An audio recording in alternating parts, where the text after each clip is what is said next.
Hello শিক্ষার্থী বন্ধুরা, আসসালামু আলাইকুম। তৃতীয় শ্রেণীর শিক্ষার্থীদের আমি স্বাগত জানাচ্ছি। তোমরা সবাই নিশ্চয়ই ভালো আছো, সুস্থ আছো। কোভিড-19 পরবর্তী পরিস্থিতিতে তোমাদের শিক্ষায়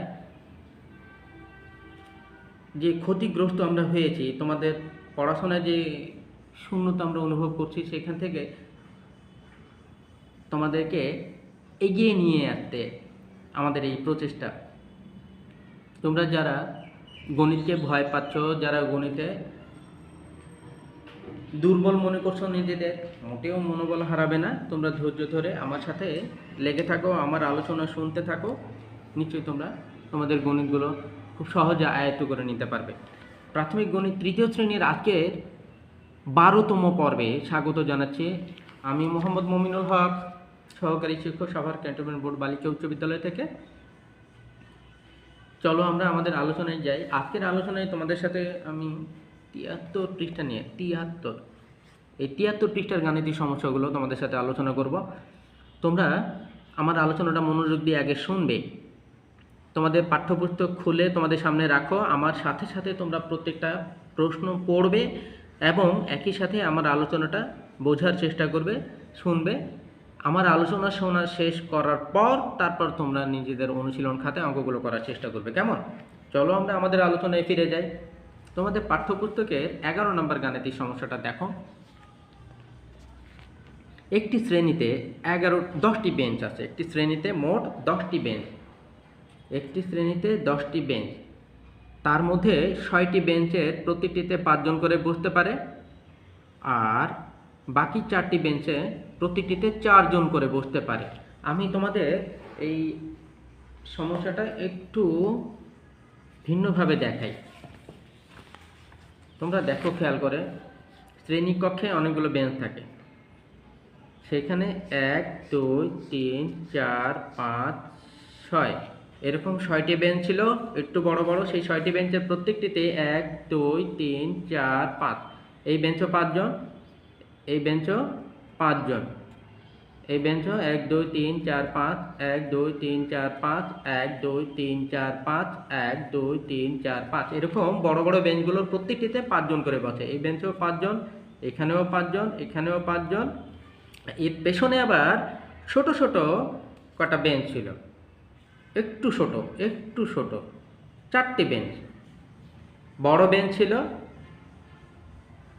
6টি, হ্যাঁ, বড় বেঞ্চ 6টি সামনে ছিল, আর 4টি ছোট ছোট বেঞ্চ পেছনে ছিল। 4টি বেঞ্চের প্রত্যেকটিতে আবার 1, 2, 3, 4 জন করে বসতে পারে। এই বেঞ্চও 4 জন, এখানেও 4 জন, এখানেও 4 জন, এখানেও 4 জন। এইবার আমাদেরকে জিজ্ঞেস করেছে এই শ্রেণীতে এই 10টি বেঞ্চে মোট কতজন বসতে পারবে, মোট কতজন, সব মিলে কতজন শিক্ষার্থী এখানে বসতে পারবে। দেখো আমরা কিভাবে হিসেবটা করেছি। তোমরা দেখো, একটি বেঞ্চে যদি 5 জন বসতে পারে, তাহলে এই প্রথম যে 6টি বেঞ্চ ছিল, 6টি বেঞ্চে মোট কতজন শিক্ষার্থী বসতে পারে আমরা সেটা বের করি। একটি বেঞ্চে বসতে পারে 5 জন, সুতরাং 6টি বেঞ্চে বসতে পারে 6, তার 6 গুণ, অর্থাৎ 5, 6, 30 জন। ঠিক, তোমরা ধরতে পেরেছ। অর্থাৎ এইখানে এই বড় বড় 6টি বেঞ্চে মোট বসে 30 জন। আর ছোট বেঞ্চগুলোতে কয়জন বসবে এটা বের করি এবার। ছোট বেঞ্চগুলোর একটি বেঞ্চে বসতে পারে 4 জন, তাহলে 4টি বেঞ্চে বসতে পারে তার 4 গুণ, অর্থাৎ 4 গুণ 4, 16 জন। হ্যাঁ, অর্থাৎ এই ছোট ছোট 4টা বেঞ্চে মোট বসতে পারে 16 জন। তাহলে এই 30 এবং 16 যোগ করলেই এই শ্রেণীতে মোট কতজন শিক্ষার্থী বসতে পারবে, 10টি বেঞ্চে কতজন শিক্ষার্থী বসতে পারবে আমরা সেটা পেয়ে যাব। অর্থাৎ এই 30 এবং 16 জন আমরা যোগ করব। এই যে যেমন এখানে 6টি আর এখানে 4টি, এই 6 যোগ 4টি বা 10টি বেঞ্চে বসতে পারে এখানে 30 জন আর এখানকার 16 জন। মোট যোগ করে আমরা কত পাই? 6 আর 0 6, 3 আর 1 4, 46 জন। কেমন? নিশ্চয়ই তোমরা বুঝতে পেরেছ। এবার আসো আমরা তোমাদের পাঠ্যপুস্তকের 12 নম্বর গাণিতিক সমস্যাটা আলোচনা করব। সুকুমার খুব ভালো শিক্ষার্থী, খুবই মেধাবী শিক্ষার্থী। সুকুমার প্রতি মাসে 90 টাকা বৃত্তি পায়। 90 টাকা বৃত্তি পায় সে, 12 মাসে যত টাকা বৃত্তি পায় সেইখান থেকে রিনাকে, তার ছোট বোন রিনাকে 95 টাকা দেয়, আর অবশিষ্ট টাকা তার কাছে থেকে যায়। আমাদের জিজ্ঞেস করেছে, আমাদের কাছ থেকে জানতে চেয়েছে তার কাছে আর কত টাকা অবশিষ্ট থাকে। আমাদের আগে জানতে হবে সে যদি এক মাসে বা প্রতি মাসে যদি 90 টাকা করে বৃত্তি পায়, তাহলে 12 মাসে কত টাকা বৃত্তি পায়, সেই প্রশ্নের উত্তর আগে জানতে হবে। দেখো সুকুমার এক মাসে বৃত্তি পায় 90 টাকা, সুতরাং 12 মাসে বৃত্তি পায় 90 গুণ 12, তাই তো? আমরা 90 আর 12 গুণটা এখানে রাফ করব, আমাদের রাফ খাতায় বা এই অঙ্কের এক পাশে রাফ করব। 12কে 90 দ্বারা গুণ করলে বা 90কে 12 দ্বারা গুণ করলে গুণফল কত পাই? 2 দিয়ে আমরা শূন্যর সাথে গুণ করে, 2 দিয়ে আগে এই শূন্যর সাথে গুণ, 2 শূন্য শূন্য, 2 দিয়ে 9-এর সাথে গুণ করলে 9 দুগুণে 18। এবার 1 দিয়ে গুণ করার আগে দশক স্থানীয় অঙ্কে একটা শূন্য দিয়ে নিলাম, মানে একক স্থানীয় অঙ্কে ডান পাশে একটা শূন্য দিয়ে নিলাম। 1 দিয়ে সাথে এবার শূন্য গুণ করলে 1 শূন্য শূন্য, 1-এর সাথে 9 গুণ করলে 9 1 9। এবার আমরা যোগফলই বের করে দেখি, 9 এর 1 10, অর্থাৎ 1080 টাকা। অর্থাৎ সুকুমার 12 মাসে সে মোট 1080 টাকা বৃত্তি পায়। এইবার এই 1080 টাকা থেকে তার ছোট বোনকে, ছোট বোন কে ছিল রিনা, ছোট বোন রিনাকে এসে 85 টাকা দেয়। অর্থাৎ 1080 টাকা থেকে ছোট বোন রিনাকে দেওয়ার পর তার কাছে আর কত টাকা অবশিষ্ট থাকে? দেখো 5 কত হলে 10 হবে? 5 হলে হাতে 1, 9 আর 1 10, কত হলে 8 হবে? 8কে আমি কিন্তু 18 ধরবো, 9 আর 1 10, 10 কত হলে 8কে 18 ধরবো, 10 কত হলে 18, 10-এর পর থেকে গুনবো 11 12 13 14 15 16 17 18, 8 হলে, দেখতে পাচ্ছ 8, হাতে থাকে 1, 1 কত হলে, এই শূন্যকে আবার 10 ধরবো, 1 কত হলে 10 হবে? 9 হলে হাতে থাকে 1, এই 1 থেকে 1 বিয়োগ করে ওই হাতের 1, এই 1 থেকে বিয়োগ হয়ে আমার এখানে শূন্য হয়ে যায়, তাই তো? অর্থাৎ অবশিষ্ট থাকে 985 টাকা। এবার তোমরা তোমাদের পাঠ্য বইয়ের 13 নম্বর সমস্যাটা আমার সাথে আলোচনায় আছো, তোমরা আমার সাথে সাথে প্রশ্নটা পড়ো। একটা ঝুড়িতে 74টি লিচু, একটা ঝুড়িতে 74টি লিচু, অন্য ঝুড়িতে 70টি লিচু আছে। 2টি ঝুড়ির লিচু একত্র করে 8 জনের মধ্যে সমান ভাগে ভাগ করে দেওয়া হলো। প্রত্যেকে কয়টি করে লিচু পেল?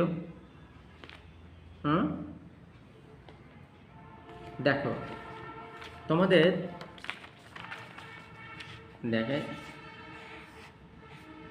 2টি ঝুড়ি, এই ঝুড়িতেও লিচু ছিল, এই ঝুড়িতেও লিচু ছিল কতটি? 74টি। আর একটা ঝুড়ি, সেটাতেও লিচু ছিল 70টি। এই 2 ঝুড়ির লিচু একত্রে করলে, যোগ করলে যতগুলো লিচু হয়, কতগুলো লিচু হয় আমরা দেখি, 4 0 4 যোগ করে 4 7 4 14, 144টি। হ্যাঁ, 2 ঝুড়ির লিচু 144টি। এই 2 ঝুড়ির লিচু একত্রে করে যতটি হয়, এই লিচুগুলো মোট কতজনের মধ্যে ভাগ করে দিয়েছে? 8 জনের মধ্যে ভাগ করে দিয়েছে, একত্রে করে 8 জনের মধ্যে ভাগ করে দিয়েছে। অর্থাৎ 8 জন পায় 144টি লিচু। ঠিক তাই করেছি। তোমরা দেখো 2টি ঝুড়িতে একত্রে আছে, আমরা বের করলাম মোট 144টি লিচু। তাহলে এই 8 জন পায় 144টি। 8 জন যদি 144টি লিচু পায়, তাহলে একজন পাবে কত? 144 ভাগ 8, অর্থাৎ 144কে 8 দিয়ে ভাগ করে আমি আমার ফলাফলটা পেয়ে যাব। 8 দিয়ে যদি 144কে ভাগ করি, আমি তো 8 দিয়ে 1কে ভাগ করতে পারবো না, আমার সাথে নিতে হবে ভাজ্যে 2 অঙ্ক 14। 8 দিয়ে 14কে ভাগ করলে আমি 8-এর নামটায় 2 ঘর যেতে পারি না, 8 দুগুণে 16 হয়ে যায়। 8-এর নামটায় 8 দুগুণে 16, এটা বেশি হয়ে যায়, আমি নিতে পারবো না, ভাগফল আমি 2 গ্রহণ করতে পারবো না, অর্থাৎ ভাগফল আমার হবে 1। আমি 8-1-কে 8 লিখতে পারবো, ভাগফল সর্বোচ্চ 1। 8-1-কে 8, এই 14-র নিচে আমি বিয়োগ করার জন্য সাজিয়ে লিখব।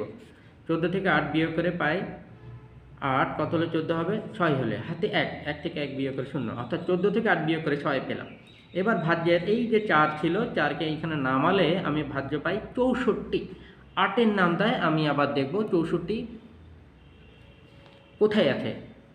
আমি জানি 6-8-এ 48, 7-8-এ 56, 8-8-এ 64, 8-8-এ 64, অর্থাৎ ভাগফল 8। 8-8-এ 64 মিলে গেল, অর্থাৎ 18 আমরা পাচ্ছি।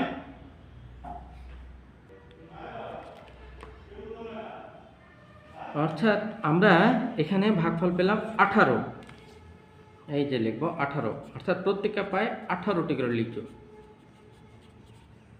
প্রত্যেকে পায় কটি? 18টি লিচু। এবার হচ্ছে 14 নম্বর গাণিতিক সমস্যাটা আমরা দেখব।